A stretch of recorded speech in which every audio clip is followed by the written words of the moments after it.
Alright, today we're having a look at Port Town, a 3D platformer by Jump Button. Alright, so here we are in Port Town, a 3D platformer by Jump Button. You may notice that we've already got a little bit, like, in our inventory there, keys and money. That's because we did look at this on stream last week, and I wanted to be able to show the level off, but I wanted to show a little bit that we hadn't seen that would be new to me as well. Basically, the gimmick here is that we are playing a young lass. We're going to call her Portia, you know, because Port Town.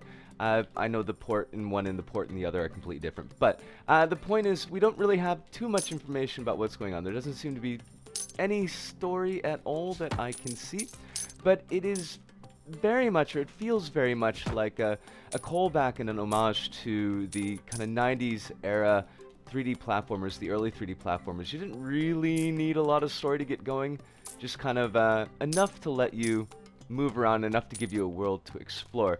And this does, and I really, really enjoy the world as presented here. It's got a nice, clean look to it, but it does have a fair amount of detailing going on. And it feels like a place, although definitely very much, like if we could see over there, if we look into the background, this is very much a place where platformers happen, not a real world place. And that's fine, because it does kind of keep a consistency to the design scheme.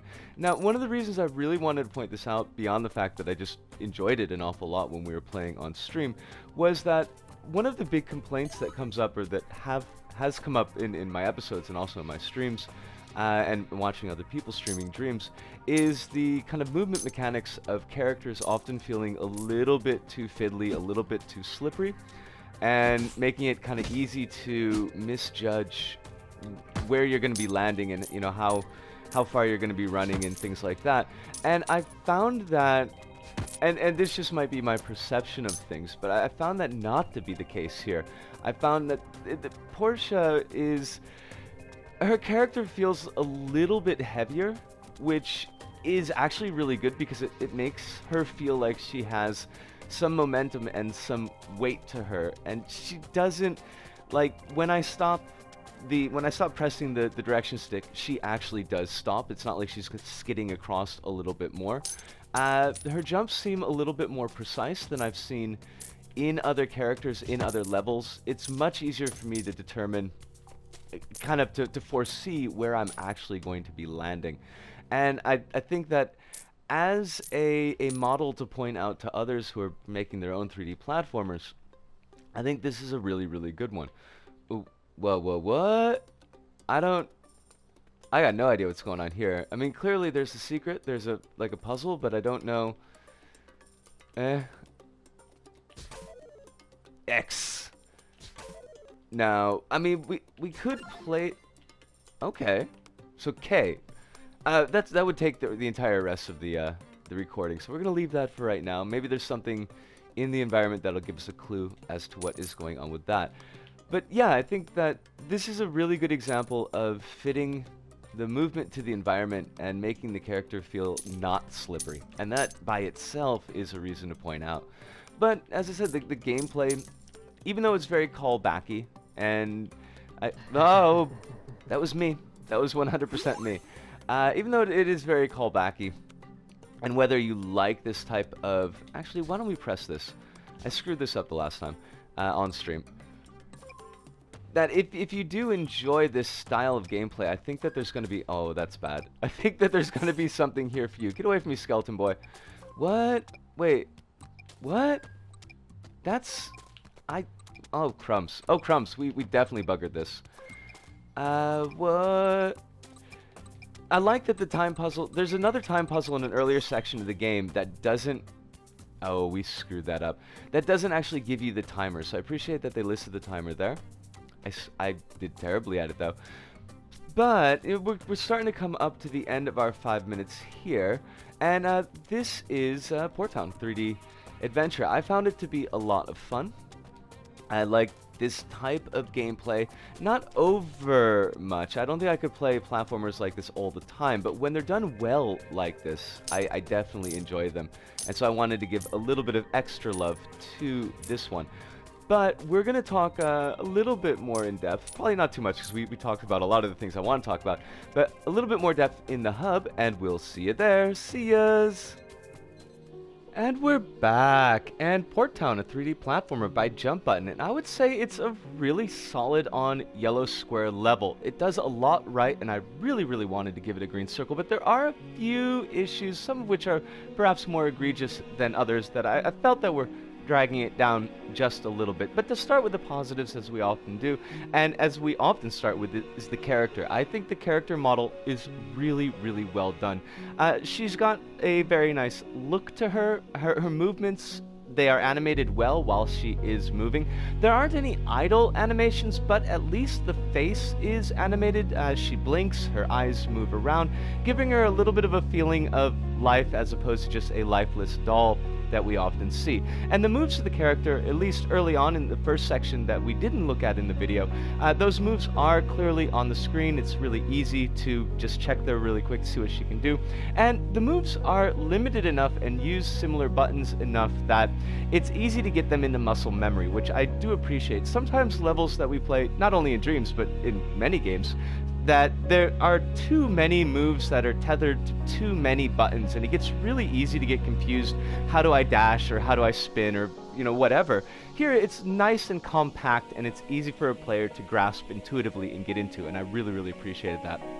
The level layout, the level design, and kind of the gameplay scheme, as I said in the video, it very much harkens back to those old 3D, God, 20 years ago it was old. Those old early 3D platformers, they're kind of collectathon platformers. Think of, the original Mario 64, for example, but it pulls it off really well.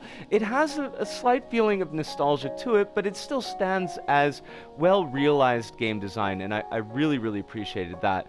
The environments that we saw, and we're going to talk about why we didn't see the third one in a minute, but the two environments that we saw, they are well-designed, and they ride that interesting line I find with these types of platformers where it's presenting a semi-realistic environment, but it makes the platforms and the gameplay elements feel diegetic to those environments. The super hot pipes, for example, or the moving platforms, they feel right here, and I always appreciate that something is not feeling out of place and is not dragging you out of the experience of that environment, and that is cool.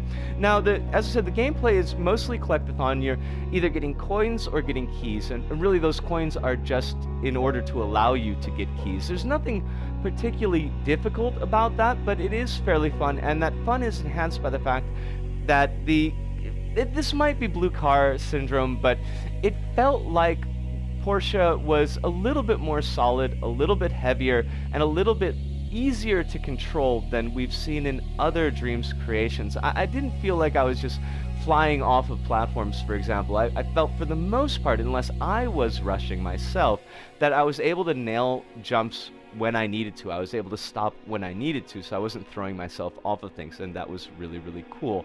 The keypad puzzle that we saw a little bit in the video, and I thought that was really neat, and it's one of those things where I complained a little bit in the video that, there's no clue as to how to solve this puzzle, but when you think of the letters that are presented to us and the elements that are in the level, there's really only one word that fits, and once you figure it out, you can pretty much get it with no problem at all. You don't really need to brute force your way through that puzzle, so I thought that was cool. I thought that was interesting. One thing that I felt did bring it down a little bit, and that was kind of difficulty spiking, and there's one section in particular that I'm thinking of. In the first section of the game, and you've got a little timed puzzle. You've got to trigger this button, and then it's going to raise some platforms. You've got to run across and get to those platforms, and then you're going to use those platforms to get to a key. And it's really generous. There really isn't any real difficulty in getting that key. The issue, though, is that in the second area that we go to, in the town area that we go to, we see a similar puzzle where you've got to trigger the button. They'll give you a number of hoops that you have to jump through, which I find kind of, as an aside, kind of an interesting pun, but jumping through hoops. They give you these hoops that you have to jump through, and you get through all the hoops, and that will trigger a small cinematic and allow you to get to another key. The issue here is that the time on this particular puzzle, which I appreciate was actually displayed on the screen as opposed to the first time, is much narrower, and it's a lot more difficult to get onto those jumps because you do need to move the camera around for some of them so that you can kind of nail them right, unless you can just memorize that layout in your head, not have to worry about moving the camera to see where you're going. But it's such a step up from the difficulty of other platforming sections that you've already seen so far, and I think it's a little bit too early for something that requires so much precision and has so very little wiggle room. Maybe moving this to a third section or even a fourth section where the player has gotten more and more used to how Portia controls and can shave those seconds off in order to get it. It is certainly gettable, but it is very, very tight. So I thought that was one issue, and that might throw off some players. Another issue that I had, and this one is it's a little bit more of an egregious issue. There is no real autosave function in this level that if you leave the level for whatever reason, creation for whatever reason, the next time that you go back to it, and you're going to start from square one. Now, the areas that we were in, it wasn't really a big issue because it's not a huge section. It's not a huge creation, what we saw. But I don't know what's in that third section, and I don't know if there's anything beyond that third section, obviously, because I didn't get there. So, I mean, if we've got a really big chunky level, there really should be some kind of autosave feature so that when the player goes back to that level, they start at whatever section that they stopped at. We saw that in Cubics. Was that what was called, Cubics? Oh my god, I gotta check my notes. Too late. I'm not gonna look at it now. We saw that back in I think it was called Cubics. Cube Brick, excuse me. Found it. Nailed it. Where when you stopped, it would actually start you out kind of in the area that you stopped. And in Alice in Dreamland as well, we saw something similar, that when you stopped on a stage, that it would put you back on that stage when you go back to it, because players don't always have 30 minutes or 40 minutes to play a big chunky level. They may need to break it up into pieces, and you just can't do that in this level. Now, I did mention that I wasn't able to open that third section, the 12 key door, and I don't know where I should put the accountability for that. It felt to me like there was an area that the key should be in, or should have been in, that was simply inaccessible to player.